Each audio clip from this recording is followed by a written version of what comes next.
เทศลาวเป็นประเทศที่มีความสวยงามอุดมสมบูรณ์ไปด้วยทรัพยากรธรรมชาติมีภูผาป่าไม้เขียวงามรกหนามีสัตว์สามหลายสิ่งหลากหลายชนิดพันธุ์แต่ในปัจจุบัน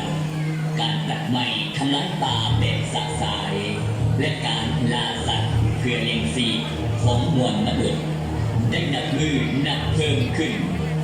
จึงเห็นให้ป่าไม้และสัตว์ป่าถูกคุกคามอย่างหนักหน่วงบางชนิดก็ถึงนักสูญลงไปในที่สุด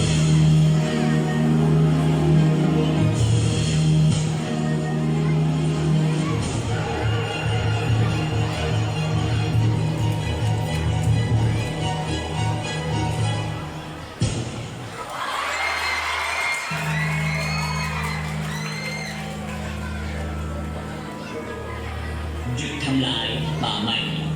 หยุดล่าหยุดฆ่าหยุดทำลายสัตว์ป่าเพื่ออนาคตของลูกหลานเรา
สอดตะมูนตะกอดต้นน้ำพารา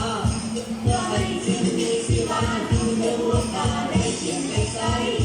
พวกมันเป็นมาแล้วไงหนุ่มทรงบอกไว้ปันเป็นไฟฟ้า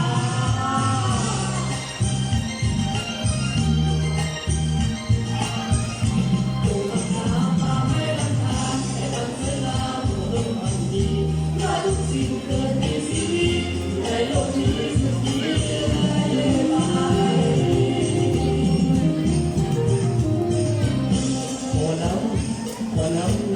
ใจดีอยากขาดปียิงโป้งยิงเป้า